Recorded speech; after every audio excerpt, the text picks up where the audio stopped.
કેમ છો રાજાણી સાહેબના મિત્રો? મજામાં છો? મજામાં જશો. રોજ એમસીક્યુ જુઓ છો ને? સોલ્વ તો કરો છો ને? અત્યાર સુધીના 6 વિડીયો જોયા એના કરતા આજે બહુ સહેલા પ્રશ્નો રાજાણી સાહેબ લઈ આવ્યા છે. 5 પ્રશ્નો અતિશય સહેલા અને તમે મારી આરે જવાબ દઈ શકશો કોમેન્ટમાં, એટલા સહેલા છે. તો સ્ટાર્ટ કરીએ છીએ મિત્રો આજનો પહેલો એમસીક્યુ.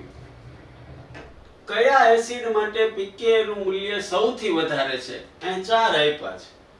COOH બરાબર છે, પણ પેલા સ્થાનમાં એકમાં NO2 છે, એકમાં CH3, એકમાં Cl ને એકમાં OCH3. જેમ એસિડિકતા વધારે એમ pKa ઓછું હોય. તો હવે આપણને ખબર છે કે NO2 તો ઇલેક્ટ્રોન આકર્ષક છે, બેન્ઝીન વલયમાંથી પોતાની તરફ ખેંચી જાય ને ખેંચી જાય એટલે આ ભાઈ છે સૌથી પ્રબળ એસિડ હશે. આ પ્રબળ એસિડ હોય એટલે એનો pKa નીચો હશે, pKa ઓછો, એટલે આની ચર્ચા કરવાની જ ના રહે. Cl છે એની નિષ્ક્રિયતા અને વિદ્યુત ઋણતા ઊંચી છે, એને કારણે pKa ઘટાડે, એનો મતલબ I ઓછો pKa વાળો હશે. હવે વધ્યું કોણ?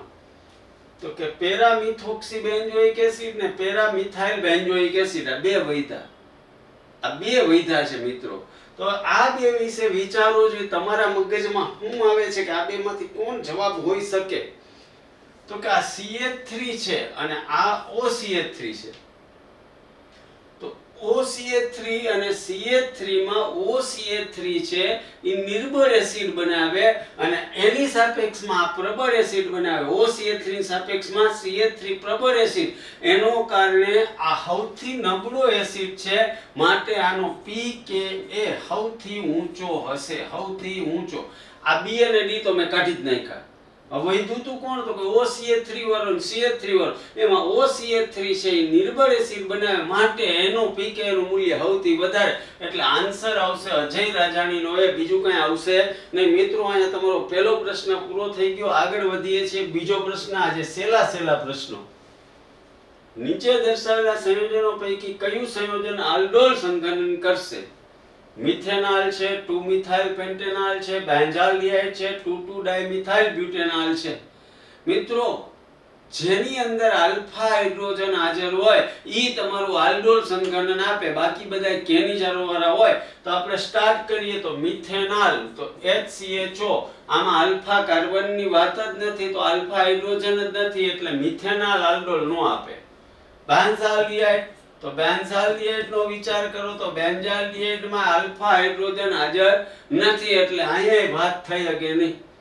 આગળ વધીએ 2,2-મિથાઇલ બ્યુટેનોલ, એટલે 1 2 3 ને 4 આ CHO, અહીંયા CH3, અહીંયા CH3, એનો મતલબ અહીંયા આલ્ફા કાર્બન ઉપર હાઇડ્રોજન નથી, એટલે આલ્ફા હાઇડ્રોજન નથી, એટલે મિથેનોલ નો આપે, બેન્ઝાલ્ડિહાઇડ નો આપે, 2,2-ડાયમિથાઇલ બ્યુટેનોલ નો આપે.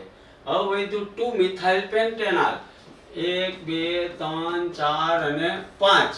પેન્ટેનોલ એટલે CHO, બીજા ઉપર મિથાઇલ, પણ જો અહીંયા હાઇડ્રોજન હાજર છે, આલ્ફા હાઇડ્રોજન હાજર છે, માટે 2-મિથાઇલ પેન્ટેનોલ આલ્ડોલ સંઘનન આપવા માટે સક્ષમ છે. આજ મેં કીધું ને હાવ હેલાયેલા પ્રશ્નો મિત્રો.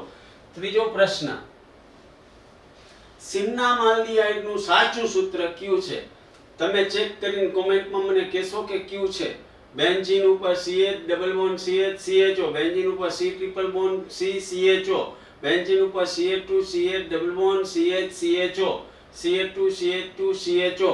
તો જોઈને ખબર પડી જાય કે સિન્નામાલ્ડિહાઇડ નું સૂત્ર અજય રાજાણીનો એ છે. આ ખાલી તમને આજે સહેલા પ્રશ્ન, એટલે કોન્ફિડન્સ તમારો હોવો જોઈએ, એના કરતા વધવો જોઈએ. તમને આવડે છે, આ બધું જોયેલું છે. ચોથો પ્રશ્ન. મિથાઇલ બેન્ઝીનમાંથી બેન્ઝાલ્ડિહાઇડ બનાવવાની પ્રક્રિયામાં નીચેનામાંથી કયો ઓક્સિડેશન કરતા વપરાય છે?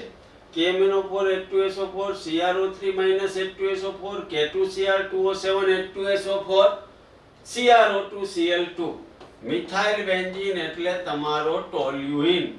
ટોલ્યુઇન માંથી તમારે કન્વર્ટ કરવો છે બેન્ઝાલ્ડિહાઇડ. એનો મતલબ મિત્રો બેન્ઝાલ્ડિહાઇડ બનાવવા માટે ઇટાડ રિએક્શન જોઈએ. ઇટાડ રિએક્શન એટલે CrO2 Cl2, બીજું કઈ ચાલે નહીં. તો અહીંયા તમારા 4 પ્રશ્નો પૂરા થયા. આજનો લાસ્ટ પ્રશ્ન. જો ગમતું હોય, મજા આવતી હોય તો વધુ શેર અને લાઈક કરવા વિનંતી. પાંચમું અને લાસ્ટ બટ નોટ લીસ્ટ, રોજ રાજાણી સાહેબ આવશે. COOH CH2 thrice COOH નું સામાન્ય નામ કયું છે?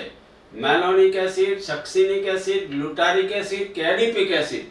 શું છે તો કે આ 5 કાર્બન વાળો ડાયોઇક એસિડ એટલે ગ્લુટારિક એસિડ જ હોય, બીજું કાંઈ હોય નહીં. તો અહીંયા મિત્રો તમારા 5 પ્રશ્નો આજના પૂરા થયા. મળતા રહેશું, જોશથી આત્મવિશ્વાસ વધારતા રહેશું. યાદ કરજો મિસ્ટર રાજાણીને.